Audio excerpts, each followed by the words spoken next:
नमस्कार साथियों, लोधी कृष्णा राष्ट्रवादी। साथियों, जो घटना हुई है 24 तारीख की, आप सभी जानते हैं। बुलंदशहर जिले के डिवाई विधानसभा क्षेत्र के गांव ढकनागला के एक युवक जिसका नाम गिरीश कुमार लोधी है, वह गुड़गांव में जो बड़ेरा स्थान पड़ता है वहां पर वाटर ट्रीटमेंट प्लांट में काम करता था। वाटर ट्रीटमेंट प्लांट में काम करता था और उसी के अंदर वो रहता था। इसके बाद में 24 तारीख की यह घटना है। 24 तारीख को ये जब यहाँ से कुछ लोग पहुंचे, जब खबर मिली, जब उनके भाई सोनू लोधी और उनके चाचा ज्ञान सिंह लोधी जब पहुंचे तो उन्होंने देखा कि उनका जो छोटा भाई था वो मृत अवस्था में था। साथियों, जो ये घटना हुई है उसमें बताया जा रहा था कि यह घटना दारू पीने के कारण, उस युवा ने दारू पी रखी थी और उसके कारण वो छत से नीचे गिर के मर गया। लेकिन जब वहां पर जाकर के दोनों सोनू लोधी और उनके जो चाचा थे ज्ञान सिंह लोधी, उन्होंने देखा वहां पर ना तो कोई ब्लड के इस तरीके से बिखराव देखने को मिला कि कोई जब छत से गिरता है तो उसका सर फूटता है या पैर टूटता है या ब्लड गिरता है, लेकिन ऐसा कुछ नहीं था। उन्होंने संदेह के आधार पर रिपोर्ट लिखाई जाकर के चौकी में, जो बड़ेरा की चौकी पड़ती है वहां पर, और उन्होंने बताया कि ये जो मालिक की सहभागिता के कारण और उनके जो साथी थे उन सबके कारण उस व्यक्ति को मारा गया, पहले उसको पीटा गया और उसके बाद में उसकी हत्या कर दी गई। इस प्रकार से उन्होंने इस चीज को लिखाया। लेकिन वहां पर सभी लोगों का मानना था, फिर ये भी बात सामने को आई कि उसने दारू पी रखी थी और दारू की हालत में कुछ लोगों ने धक्का भी दे दिया। ये वाली बात भी सामने को निकल के आई। लेकिन सबसे बड़ा खुलासा कब हुआ, जब 25 तारीख को जब पोस्टमार्टम हुआ और पोस्टमार्टम की जब रिपोर्टें सामने आई तो वो हिलाने वाली थी। उस पोस्टमार्टम की रिपोर्ट को मैं अपने सोशल मीडिया के माध्यम से शेयर भी कर दूंगा, आप अपने अनुसार उनको चेक भी कर लेना कि पोस्टमार्टम की रिपोर्ट में क्या निकला है। और साथियों, जो आपको बता रहा हूं, ये जो रिपोर्ट है वो तब लिखाई गई जब गुरुग्राम के कुछ लोग, जिसमें दिनेश लोधी का नाम आता है और भी साथी 10, 20, 30 लोग मिलकर के थाने चौकी पहुंचे, तब जाकर के उन्होंने रिपोर्ट लिखाई, तब उनकी रिपोर्ट लिखी गई। अन्यथा ऐसा भी नहीं होता। तो साथियों, अब जब ये रिपोर्ट आई तो इस पोस्टमार्टम रिपोर्ट में क्या आता है कि जो उसकी जो हत्या की गई है, मतलब ये दारू पी करके वो व्यक्ति नहीं गिरा था और जो स्वयं नहीं गिरा था उसको धकेला गया, ये बात भी नहीं आती है। उसमें आता है कि उसके पेट में एक ऐसे कुंद बल का प्रयोग किया गया है, मतलब ब्लंट फोर्स, मतलब उसके पेट में या तो मुक्के मारे गए हैं या कुछ लात घूंसे मारे गए हैं या कुछ ऐसी चीजों से उसके पेट में मारा गया है कि उसके कारण उसके जो पोस्टमार्टम रिपोर्ट में 400 ml, मतलब सोचिए साथियों, लगभग आधी किलो ब्लड बह जाने के कारण उसकी मृत्यु हुई है। दूसरा, जो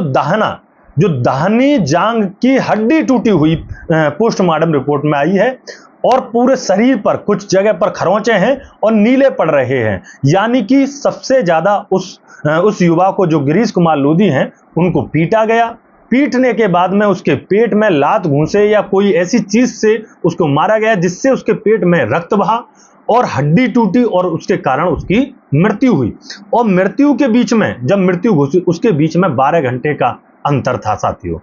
तो ये सारी चीजें जो पोस्टमार्टम रिपोर्ट जो आई है, और पोस्टमार्टम रिपोर्ट में एक यह बात भी सामने आई है जो बड़ी बड़ी हिलाने वाली बात है कि उसमें ये जो आया है रिपोर्ट में कि जांच अधिकारी भी संलिप्त हैं इसमें, मतलब जांच अधिकारी के द्वारा भी ऐसी चोटें मारी गई हैं। यानी कि जो जांच अधिकारी है, हो सकता है वो मृत ना हुआ हो तब तक, तो उसके बाद में जो जांच अधिकारी है उसके द्वारा भी उसके पेट में हो सकता है ऐसी चीज मारी गई हो जिससे वो मृत्यु हो जाए, क्योंकि ऐसा हो सकता है कि वो कुछ ऐसी चीजें जानता हो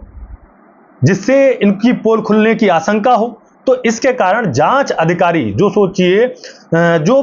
पुलिस जो हम लोगों को सुरक्षा देती है, वही जांच अधिकारी अगर ऐसी हरकत करते हैं तो कितनी बड़ी बात होगी। इसलिए साथियों, ये विषय जो है वो बड़ा छोटा मोटा विषय नहीं है, आप इसको बड़ी गंभीरता से लें। मैं साथियों, जब ढकनागला में परिवार के साथ, पीड़ित परिवार के साथ मिलने पहुंचा था तो मैं बड़ा अचंभित हो गया, मुझे बड़ा धक्का लगा। और सुन करके उनके पिताजी की बातें, जब उनके पिताजी ने कहा, मुझे बड़ा अपने अंदर एक ऐसी गिलानी महसूस हुई, इतना ऐसा महसूस हुआ साथियों कि जब उन्होंने बोला कि अगर शायद हमारे आसपास होता, डिवाइस क्षेत्र की बात होती या उत्तर प्रदेश की कहीं की बात होती, तो शायद हम कुछ कर भी पाते। ये लेकिन अलग स्टेट की बात है, हरियाणा अलग स्टेट की बात है, गुरुग्राम की बात है। वहां पर तो मतलब ऐसा लग रहा था, उन्होंने बताया, वर्णन किया कि जब वो चौकी में गए तो वहीं पर लोग सो रहे हैं, आराम से आनंद में है, कोई मतलब कोई ऐसी चीज लगा ही नहीं उनको कि उनको उनके परिवार को या उनके बेटे को न्याय मिल सकता है। ये बात उन्होंने बोली। जब उनसे जो अधिकारी है, जो इंस्पेक्टर है, उनका नंबर मांगा, तो उन्होंने बोला कि अब कुछ नहीं होने वाला और ना मुझे कोई उम्मीद है कि शायद मेरे बेटे को या मुझे इंसाफ मिलेगा, उन्होंने साफ कहा। लेकिन बड़ी मुझे हिलाने वाली ये बात लगी कि साथियों, उत्तर प्रदेश में बीजेपी सरकार है, इसके बाद में यहां पर लगातार ऐसी घटना हो रही हैं लोधी समाज के साथ, चाहे लखनऊ की वारदात ले लें, आप घटना ले लें, उसके बाद में फर्रुखाबाद की घटनाएं ले लें, इसके बाद में अतरौली की घटनाएं ले लें, या फिर अब बात करें अगर मध्य प्रदेश, तो वहां पर भी बीजेपी की सरकार है, जहां पर ग्वालियर में एक लोधी को पैसे मांगने के लिए सीधी गोली उसके मार दी जाती है। तो साथियों, या बात करें जहां हरियाणा में बीजेपी की सरकार है और लोधी जो है हमारा ये समाज लाइन में खड़े होकर के गर्मी में तप करके सीधा जाकर के वोट दबाता है और कहता है कि यह हमारी पार्टी है, यह हमारा नेतृत्व करती है पार्टी, यह हमारे हितों को संरक्षित करती है ये पार्टी। लेकिन साथियों, सोचिए इस बात को कि क्या पार्टी लोधी समाज के हितों को संरक्षित कर रही है, या लोधी समाज का संरक्षण दे रही है, या अपराधियों को संरक्षण दे रही है? ये सोचने वाली बड़ी बात है। अब सोचिए कि जांच अधिकारी, मतलब इसमें संलिप्त, ऐसी पोस्टमार्टम रिपोर्ट में स्पष्ट रूप से लिखा हुआ है, उस रिपोर्ट को भी मैं आपके समक्ष प्रस्तुत करूंगा। लेकिन सबसे बड़ी बात है, क्या हम इस परिवार को न्याय दिलाने के लिए आगे आएंगे? क्या हमारे लोधी समाज के इतने संगठन और महासभाएं आगे आएंगी, या हम जो लोग बिल्कुल अंधे होकर के जो वोट डिब्बों में डाल रहे हैं, जो बटन दबा रहे हैं, क्या वो सभी लोग मिल करके इस पीड़ित परिवार की आवाज उठाएंगे? सबसे बड़ी बात जो हम लोग करना चाहते हैं, पहली चीज कि उस जो केस की निष्पक्ष जांच हो, एसआईटी गठित हो, या सीबीआई के हाथों में ये केस जाए, जिससे साक्ष्यों के साथ में कोई भी छेड़छाड़ ना हो। दूसरा, अगर जांच अधिकारी इसमें संलिप्त है, तो ये साथियों, आप सोच सकते हैं कि कितना मिस इंटरप्रिटेट हो सकता है, कितनी चीजों को मतलब घालमेल किया जा सकता है सबूतों के साथ में। तो वो बाकी 90 दिनों में क्या चार्जशीट तैयार होती है, उसमें क्या लिखा जाता है, ये देखना होगा। लेकिन सबसे बड़ी बात, अब उसके ब्लड जो सैंपल हैं उसकी जांच के लिए गए हैं, उससे पता चलेगा कि उस व्यक्ति ने शराब पी रखी थी या नहीं पी रखी थी। अगर शराब नहीं पी रखी हो तो साथियों, सोचिए आप कि उस युवा की हत्या करना, और ये साथियों, ये एक युवा के साथ नहीं हुआ है, ये डिवाई विधानसभा क्षेत्र के ये ढकनगला गांव के सोनू के भाई की मृत्यु नहीं हुई है। आज उसका नंबर आया है, कल को आपका नंबर आएगा साथियों, क्योंकि लगातार ये घटनाएं बढ़ती जा रही हैं। और मैं आपको हर बार कहता हूं कि ये पहली और ये आज आखिरी घटना नहीं है। इसके बाद में मैं आपसे फिर जुड़ूंगा, फिर किसी घटना पर भी आकर के मैं आप लोगों से बात करूंगा, और हम सब लोगों को मिलकर के इस आवाज को उठाना होगा, जिससे पीड़ित परिवार को न्याय मिल सके, जो उम्मीद तोड़ रहा है धीरे धीरे कि हमारे परिवार को। मुझे ऐसा लगता है, जब उनके पिताजी ने, सोनू जी के पिताजी ने जब ये बात कही कि ये अदर स्टेट की बात है, गुरुग्राम की बात है, मुझे नहीं लगता कि न्याय मिलेगा। तो मुझे ऐसा लगा कि गुरुग्राम,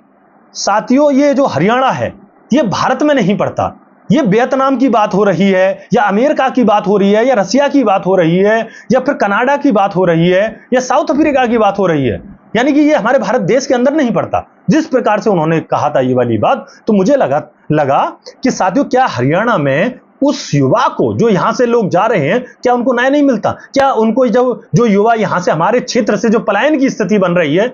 साथियों, जो जाकर के अपने परिवार का पेट पाल रहे हैं, अगर उनकी कहीं पर कोई हत्या कर देता है, उसको मार देता है, तो क्या मतलब वहां पर उसको इंसाफ ही नहीं मिलेगा? क्या हम लोग मौन रहेंगे, चुप रहेंगे कि मरता है तो मरने दो? तो साथियों, अगर हम लोग मौन रहे, तो आज उसकी बारी आई है। और जबकि आप जानते हैं, हमारे पूरे क्षेत्र से इतना पलायन हो चुका है। नोएडा में आज हमारे क्षेत्र के लोग काम कर रहे हैं, दिल्ली में लोग काम कर रहे हैं, गुरुग्राम, नोएडा, हरियाणा, ये हरिद्वार, अलग अलग जगहों पर ये यहाँ पर हमारे क्षेत्र के लोग काम कर रहे हैं। जब हम अगर इनको सुरक्षा ही नहीं दे सकते, यदि इनके साथ में कोई घटना हो जाती है, इनके साथ खड़े नहीं हो सकते, तो सोचिए कितनी भयावह घटना हो, कितनी भयावह ये वाली बात होगी कि हम उनको संरक्षण नहीं दे पा रहे हैं। और मैं समझता हूं कि जो हमारे समाज का जो नेतृत्व है वो इतने कमजोर हाथों में है कि बस आप देखिए कि बस मालाएं पहनने से फुर्सत नहीं है, बड़े बड़े मंचों पर जाकर के बड़ी बड़ी गाड़ियों के काफिले दिखाने हैं, लेकिन ये काफिले कभी भी पीड़ित परिवारों की तरफ नहीं जाते। अगर जाते भी हैं तो ऐसे बात कहेंगे साथियों, मतलब ना तो न्याय की बात करेंगे, उल्टा उस केस को उलझा कर के और चले जाएंगे गलती से, यदि अगर वे चले भी जाते हैं। तो मैं समझता हूं, और यदि आप सब लोग जो आम जनता है, जो आम लोग हैं, जो आम युवा हैं, वो उनके कंधों पर जिम्मेदारी है। ऐसे जो केस होते हैं वहां पर उनकी आवाज उठाएं, थानों पर जाएं, धरना प्रदर्शन करना पड़े तो धरना प्रदर्शन करें, मीडिया का सहारा लें, जिससे इस पीड़ित परिवार को न्याय मिले। साथियों, आने वाले समय में मैं चाहता हूं कि जो गुरुग्राम के लोग हैं, अगर मेरी आवाज वहां तक पहुंचती है, जो हरियाणा के लोग हैं जहां हमारा समाज निवास करता है, और मैं देख रहा था कि वहां पर भी बड़ा मजबूत समाज है, या नोएडा में जो दिल्ली में रहता है, इस केस का संज्ञान ले और एक डेट डिसाइड करे जिस पर हम सब लोग एकजुट होकर के प्रशासन से, इस शासन प्रशासन से न्याय की गुहार लगा सकें और हम कह सकें कि इस पीड़ित परिवार को न्याय मिले, अपराधी जेल में हो और जो जांच अधिकारी अगर संलिप्त है तो वह भी जेल में हो, सस्पेंड हो, बर्खास्त हो, और साथ ही उस पीड़ित परिवार को न्याय मिले, उस पीड़ित परिवार को मुआवजा मिले, कम से कम 50 लाख रुपए उस पीड़ित परिवार को मिलने चाहिए। क्यों? क्योंकि 27 साल की उम्र में वो युवा अपने परिवार को छोड़ के जा सकता है। ये कोई स्वाभाविक मौत होती, ये कोई हृदय गति रुकने से मौत होती तो शायद हम इस चीज को सह भी लेते, लेकिन साथियों इस प्रकार से हत्या हो जाना ये अपने आप में बड़ी सोचनीय बात है। तो साथियों, मैं समझता हूं कि आप सब लोग इस मुहिम में हिस्सा बनेंगे, आप सब लोग अपने सोशल मीडिया के माध्यम से इस बात को लिखेंगे और इस वीडियो को भी अधिक से अधिक लोगों तक पहुंचाएंगे और इन नेताओं के कानों तक पहुंचाएंगे, क्योंकि ये चुप्पी जो साधे हुए हैं इनके कानों तक ये आवाज पहुंचनी चाहिए, जिससे कम से कम इस घटना का वो संज्ञान ले सकें। इसलिए हम सब लोग मिलकर, हम और आप मिलकर इस केस को थोड़ी मजबूती दें और हम सब लोग मिलकर के उस पीड़ित परिवार को न्याय दिलाने के लिए पूरी कोशिश, भरसक कोशिश करें और मदद करें साथियों।